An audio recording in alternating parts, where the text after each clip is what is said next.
l'état des lieux, il faut rappeler que la Cour suprême a retranché juste la contrainte par corps de l'arrêt qui a prononcé la peine de 6 mois d'emprisonnement avec sursis.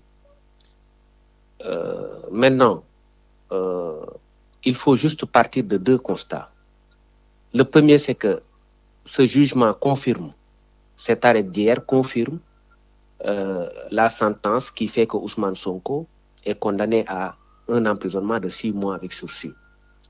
La deuxième constance, c'est que le juge qui a prononcé cette sentence n'a pas prononcé la déchéance des droits civiques. Parce que 2 cas sont à distinguer. Le premier cas, c'est que lorsque la déchéance des droits civiques est prononcée par le juge lui-même, parallèlement à la condamnation principale. Ça, c'est ce qui est prévu à l'article 34 du Code pénal, qui dit que les tribunaux jugeant correctionnellement pourront, dans certains cas, interdire tout ou partie de l'exercice des droits civiques, civils et de famille. Les droits, en particulier de vote et d'éligibilité. Ça doit résulter d'un jugement. Le deuxième cas, c'est que si ça ne résulte pas d'un jugement, il appartient à l'autorité administrative d'aller vers ce qu'on appelle la procédure de radiation. Dans le premier cas, le jugement suffit à radier la personne parce que les juges l'ont décidé d'office. Dans le second cas, les juges ne l'ont pas décidé, mais ont simplement prononcé une peine. À partir de ce moment, l'administration doit compléter la mesure en procédant à une extraction de l'électeur du fichier par le biais de la procédure de radiation.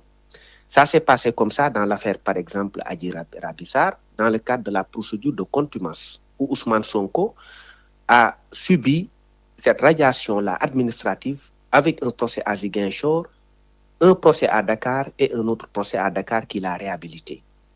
Dans le même sillage, si Ousmane Sonko est aujourd'hui réhabilité avec cette décision qui a été rendue par Ousmane Racine Thion, par le tribunal d'instance de Dakar, il appartient à l'État du Sénégal d'user de la même voie, parce que rien ne différencie les deux. La diffamation est un délit, la contumace est un état résultant d'un délit de corruption de mineurs. Si pour la contumace, on doit passer par la procédure de radiation, ça a été le cas. Pour ce qui concerne la diffamation également, la logique également dicte qu'on aille vers cette procédure de radiation. Parce que la privation de droits civiques ne résulte pas directement du jugement. Maintenant, si on notifie à M. Ousmane Sonko la décision, il a un délai de 5 jours pour former un recours devant le juge compétent. Ici, c'est le tribunal d'instance de Dakar qui va se prononcer sur l'illégalité ou non de sa radiation. C'est à partir du moment où sa radiation devient définitive ou passée en force de chose jugée qu'il devient inéligible. Mais tant qu'il est inscrit dans le fichier, il est électeur et il est éligible. Et en droit sénégalais, on dit qu'on ne peut pas refuser l'inscription sur les listes électorales à un citoyen sénégalais qui jouit de ses droits civils et politiques. C'est l'article 28 du Code électoral.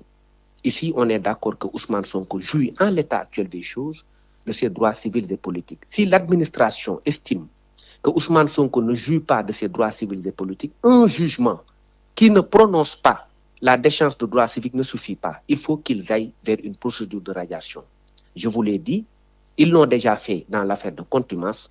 Ils doivent également obéir à la même logique parce que c'est ce que prévoit la loi. Ils le savent, ils l'avaient su d'autant plus qu'en pareille circonstance, ils ont admis qu'ils avaient l'obligation d'aller à Ziguinchor pour essayer d'avoir une décision qui constaterait définitivement sa radiation sur les listes électorales. Et dans la même logique, maintenant, on parle de diffamation. Le jugement n'a pas prononcé la perte de droits civiques. Ils doivent le radier des listes. Ils doivent également, à partir de ce moment, notifier à Ousmane Sonko la décision qui consiste à lui dire que vous avez été condamné pour 6 mois d'emprisonnement et on sera obligé de vous retirer des listes. À charge pour M. Ousmane Sonko d'organiser son recours dans le cadre d'une procédure normale de radiation qui aboutira à une décision définitive de la Cour suprême.